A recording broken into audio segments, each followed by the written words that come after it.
Hey guys, I was just going to let you know we're getting ready to make some no-bake oatmeal cookies. If you've never made no-bake oatmeal cookies, just stay tuned. And you can see how to make them. Now, I don't make them like a lot of people do. I don't put them out in little individual spoonfuls. I pour them all out in the pan and I cut them in bars. That's the way they always did at my school, and they don't get as dry that way. So that's just the way I make them. Alrighty, we'll be back in a minute. There it is. All right, you're live.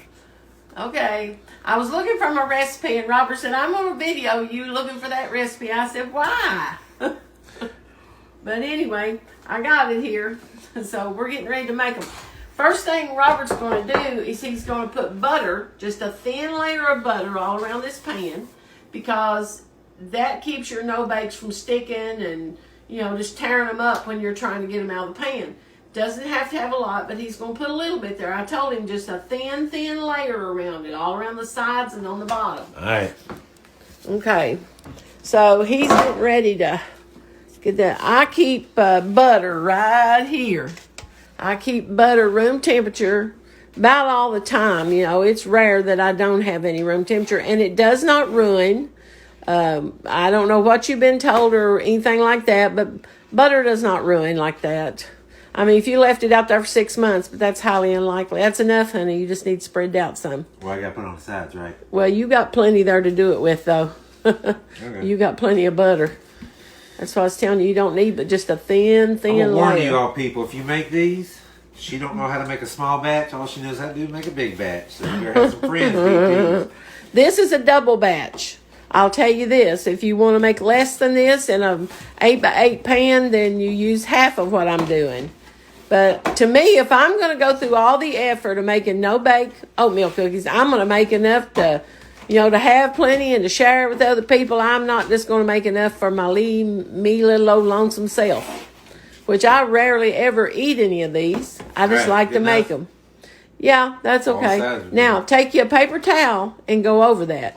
Okay. And get off as much as you can without wiping it completely off. Yeah, I know what you're talking about. Because if it don't, it leaves a film on the no-bakes, and it looks like you've got people that don't understand cooking don't understand what that is. So they think, oh my gosh, it's something nasty on the food, but it's not.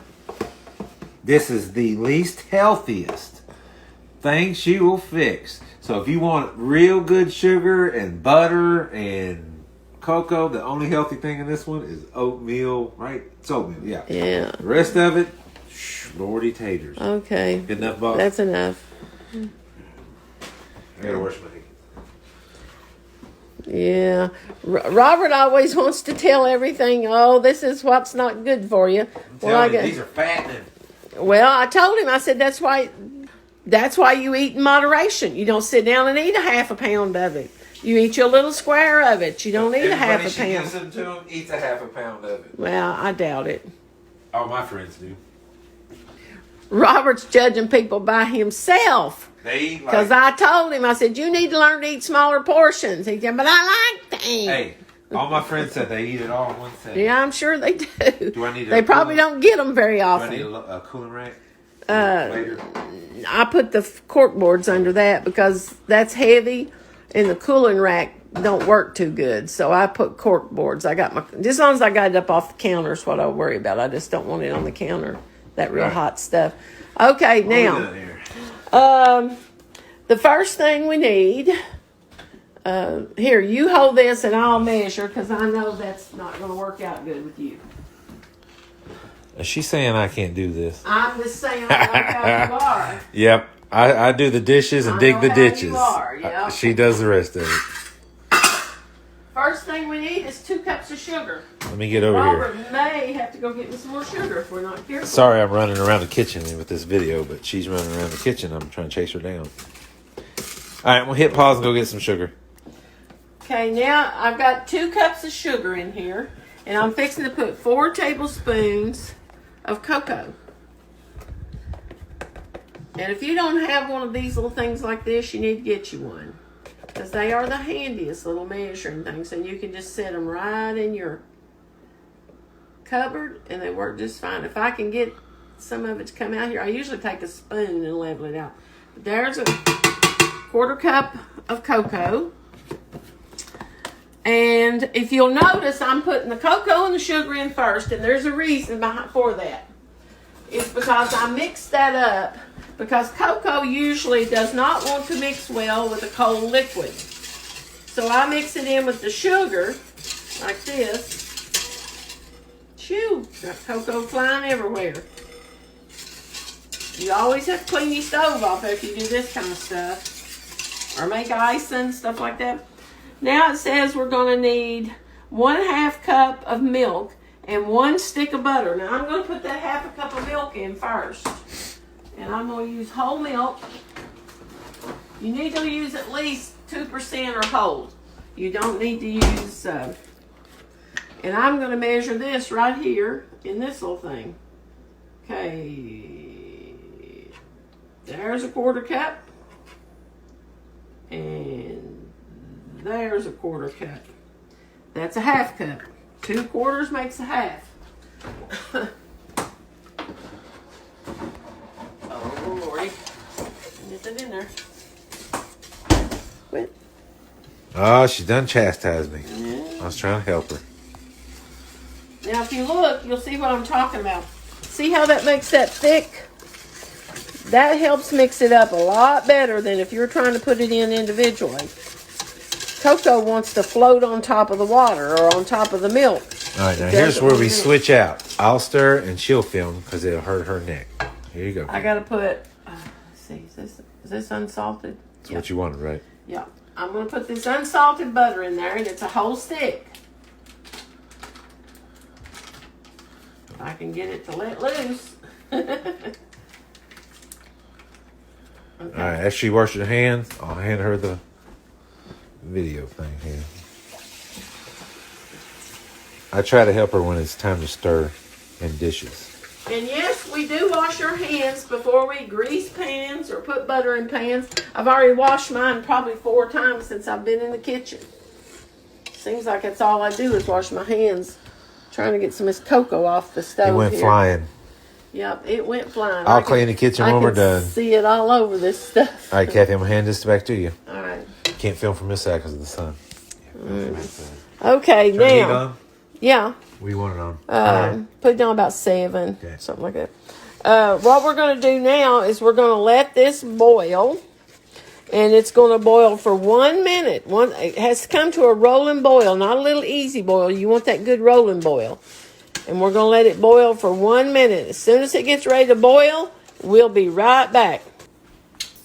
Okay, guys, guess what? Me and Robert both have COVID brains right now, and I thought when I was putting the 2 cups of sugar in there, something didn't look right, something didn't sound right. Well, it's because I doubled this. When I make this big batch, I have to double this. So I've added 2 more cups of sugar, I've added another cup of cocoa, and I've added another stick of butter, which I'm getting ready to right now, or Robert is. He's getting ready to put it in right now. Now, we don't have COVID. We had COVID. We got the COVID brains right now, the fog, where it's just like it's just the simplest of things you can't remember what, you just don't think. Because we don't fix people food while we're sick. We didn't fix no food while we were sick. We just got the lingering effects of it is our problem.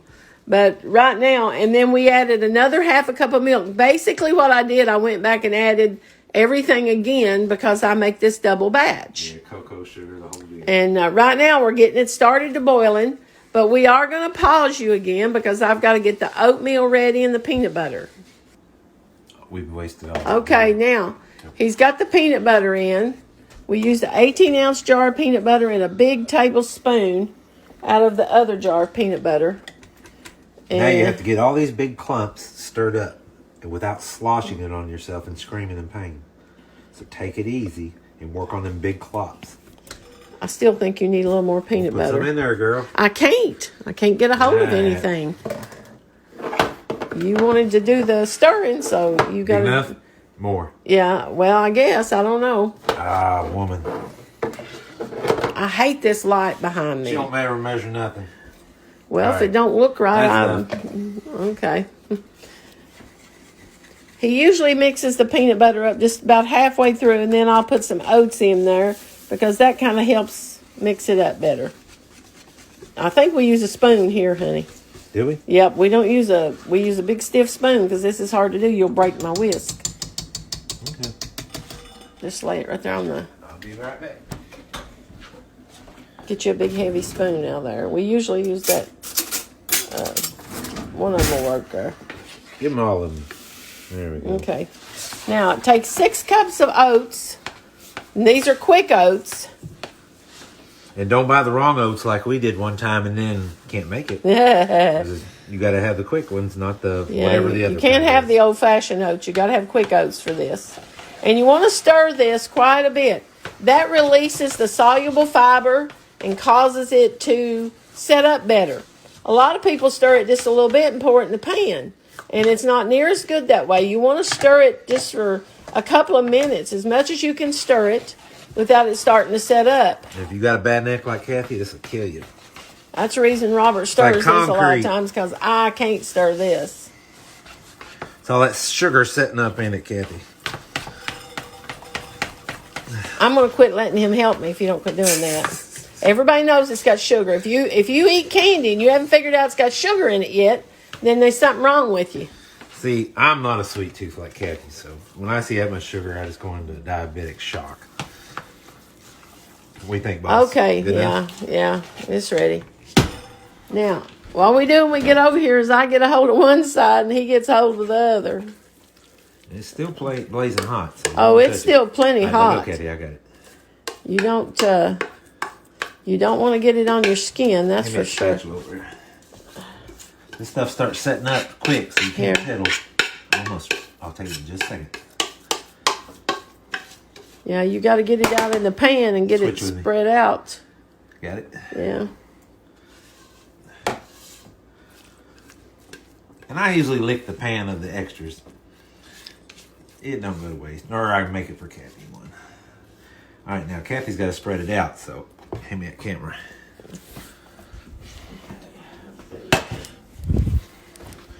Sorry about the camera, guys. I had to switch around.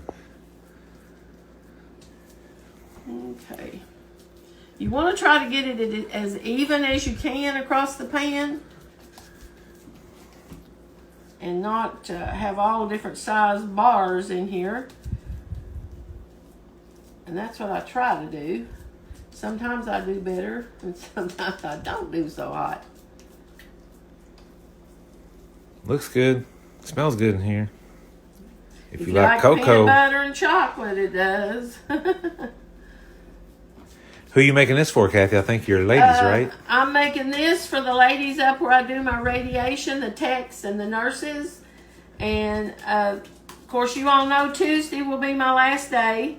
So tomorrow we're making them a kettle of chili and some no bakes. And I'm going to make some chewy coconut bars, too, to take up there to them. Because I might go back later on and take them some things. But, you know, I'm not going to be going every day like I am right now.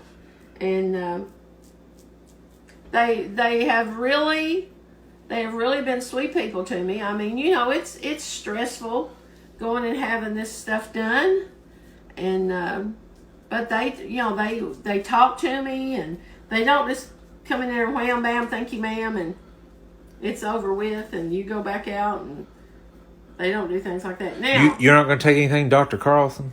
Dr. Carlson is there. He usually eats if he wants to, I guess. It's there. Last time when I took the pies, he knew I brought the pies. She never mentioned him.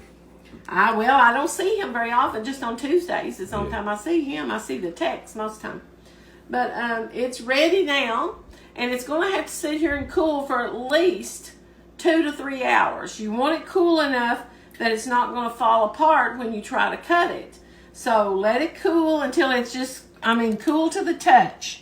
And then you cut it. I cut it in bars about that wide.